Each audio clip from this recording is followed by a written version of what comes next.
Wendigo origins Algonquin Native American, Shiva. With each harsh winter, the specter of the Wendigo rises, sowing terror across the Algonquin lands. In 1878, Swift Runner slaughtered his entire family, and his only explanation was, "The Wendigo possessed my soul." Don't miss the chilling secrets of the Wendigo and other native legends. Hit the subscribe button on the thick Native Legends and History Stories YouTube channel so you don't miss a single video. From the depths of Algonquin lore emerges a terrifying entity, a specter haunting the minds of people for centuries. The Wendigo, more than a mere monster. The Wendigo embodies starvation, brutal winters, insatiable greed, and the horror of cannibalism. In Algonquin folklore, the Wendigo transcends the image of a savage beast. It is both a monstrous creature and a malevolent spirit, capable of possession and manipulation. When one speaks of the Wendigo, contrasting images often arise. In its modern depiction, popularized through contemporary culture, the Wendigo appears as a grotesque beast, frequently portrayed with the head or skull of a stag, sometimes adorned with antlers. However, the traditional image of the Wendigo carries a distinct and primal horror. It is described as a gaunt, wretched corpse in a state of decay, with skin stretched taut over its skeletal frame, suggestive of wasting death and decay. What then gives rise to the Wendigo? Legend has it that a human being can transform into a Wendigo through two dark paths. Firstly, when greed and selfishness consume the heart, plunging them into the abyss of moral corruption. And secondly, and more horrifyingly, through the act of cannibalism. The tale of the Wendigo is not merely a warning about the perils lurking in a harsh natural world, but also a profound moral and ethical lesson. It serves to encourage moderation in life, community sharing, and warns against vile actions that defy moral and social norms. The symbolic meaning of the Wendigo extends beyond that of a simple monster. In Algonquin culture, the Wendigo is the embodiment of ultimate evil, representing corruption and degradation both from within and outside the community. The Wendigo's appearance is a stark reminder of the fragile boundary between humanity and monstrosity, between civilization and savagery. It urges people to live a balanced life in harmony with nature, respecting each other and the world around them. For only in this way can the community resist the shadow of the Wendigo and maintain stability and prosperity. Continuing our descent into the Wendigo mythos, let us turn our gaze towards the creature's very form. A terrifying visage that chills the blood and haunts the coldest nightmares. The Wendigo's appearance is as much a source of dread as its supernatural abilities, a visual manifestation of the corruption and horror it embodies. In its contemporary image, the Wendigo is often envisioned as a towering, monstrous figure dominated by a grotesque head. Imagine a stag's skull or a deer's head, unnaturally elongated and disturbingly fixed atop a humanoid or bestial body. Antlers, sharp and jagged like the branches of a dead tree in winter, frequently adorn this skull, further amplifying its demonic and unnatural aspect. This modern Wendigo is a fusion of the animalistic and the human twisted into something profane and deeply unsettling to behold. However, to truly grasp the primal terror of the Wendigo, one must consider its traditional depiction. Here, the creature is not merely monstrous, but a stark and sickening reflection of death itself. Picture a gaunt, wretched corpse, horrifyingly thin, its very form screaming of starvation and decay. The skin is stretched, taut, and thin, clinging desperately to a skeletal frame that juts out at unnatural angles. It is the image of prolonged suffering and agonizing demise, a walking cadaver, animated by malevolent intent. This traditional Wendigo is the embodiment of famine, and the ultimate consequence of succumbing to winter's deadly embrace. Whether depicted as the stag-headed beast of modern imagination or the emaciated corpse of ancient lore, the Wendigo's appearance is consistently designed to inspire abject horror.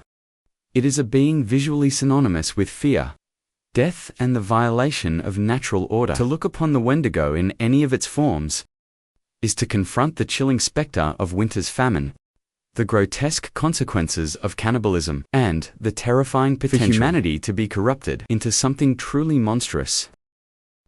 Moving from the chilling descriptions of the Wendigo's form and power, we now turn to disturbingly real accounts that have fueled the legend. Cases where the specter of the Wendigo seemed to step out of folklore and into stark, tragic reality. These are stories that blur the lines between myth and madness, leaving us to grapple with the unsettling question of where cultural belief ends and psychological breakdown begins. One of the most infamous and unsettling episodes is that of Swift Runner. In 1878, a brutal winter grips the land. Snow piled high, food scarce. Driven to desperation, Swift Runner, an Algonquin man, made a horrifying choice. He didn't just succumb to starvation, he descended into unimaginable darkness. He murdered and cannibalized his entire family. When confronted with the unspeakable horror of his actions, his chilling explanation echoed through the horrified community. "The Wendigo took my soul." Was this a convenient excuse? A desperate attempt to deflect blame for an unthinkable crime, or was it a genuine expression of a mind fractured by starvation and cultural belief? A psyche grappling with a horror it could only articulate through the language of the Wendigo.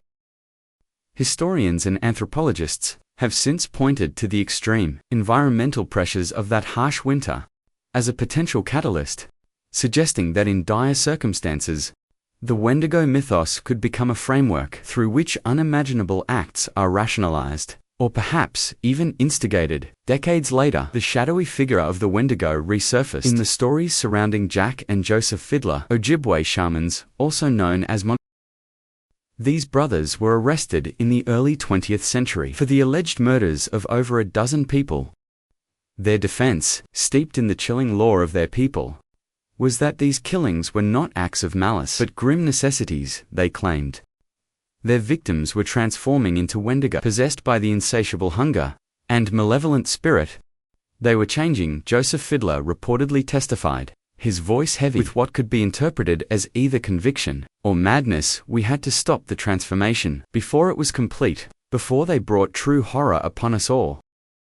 The tale reached a dramatic climax when Jack Fiddler, the elder brother, took his own life in jail before his trial, leaving Joseph to face the consequences alone. Joseph was ultimately sentenced to death, a sentence later posthumously commuted, adding another layer of unsettling ambiguity to the entire affair. Were these men murderers, hiding behind a convenient myth? Or were they figures caught in the terrifying intersection of cultural belief, mental instability, and perhaps a desperate attempt to protect their community in the only way they understood? These cases, and others like them, have given rise to the concept of Wendigo psychosis. This term, sometimes debated and often contested, describes a culture-bound syndrome characterized by an intense craving for human flesh, often accompanied by paranoia and the belief that one is transforming into a Wendigo. While the very validity of Wendigo psychosis as a distinct psychiatric disorder remains a point of contention within the medical and anthropological communities, these historical accounts offer a chilling glimpse into the powerful interplay between cultural narratives, psychological distress, and extreme human behavior. Interestingly, some researchers decline in reported cases of Wendigo psychosis as Algonquin communities have adapted to more modern lifestyles and faced less extreme environmental pressures. Could this suggest that the Wendigo myth and the psychological states associated with it are intrinsically linked to specific cultural and environmental contexts, fading as those contexts evolve? The answer, like the Wendigo itself, remains elusive, enshrouded in a degree of chilling mystery. Transitioning from the chilling historical accounts, we now observe how the Wendigo legend has not merely faded into obscurity, but has undergone a fascinating evolution, adapting and morphing to resonate with the anxieties of modern society. The ancient fear of winter, famine, and cannibalism has transmuted, becoming a potent metaphor for contemporary concerns. Unchecked greed, rampant selfishness, and a kind of metaphorical cannibalism of the spirit in our increasingly individualistic world. The Wendigo, once a specific figure in Algonquin folklore, has transcended its tribal origins to become a widespread trope in global, popular culture. In this modern iteration, the visual depictions of the Wendigo often oscillate between the two primary archetypes. We've explored the antlered monstrous beast and the gaunt, decaying corpse. You see echoes of the Wendigo in countless stories, films, and video games. Consider, for example, the chilling portrayal of the Wendigo in the television series Hannibal. Here, the creature serves not just as a monster in the woods, but as a sophisticated symbol of human corruption. the darkness that can fester within the human psyche, leading to acts of unimaginable depravity. Look at what he's become. A character in such a narrative might lament observing a particularly cruel or avaricious individual, he's consumed by it. It's like the Wendigo itself has taken root in his heart. But what is the enduring power of this ancient myth in our modern age? The Wendigo, in its contemporary guise, serves as a stark warning about the ever-present dangers of unchecked desire and egoism. It reminds us of the vital necessity to maintain balance, not just in our relationship with the natural world,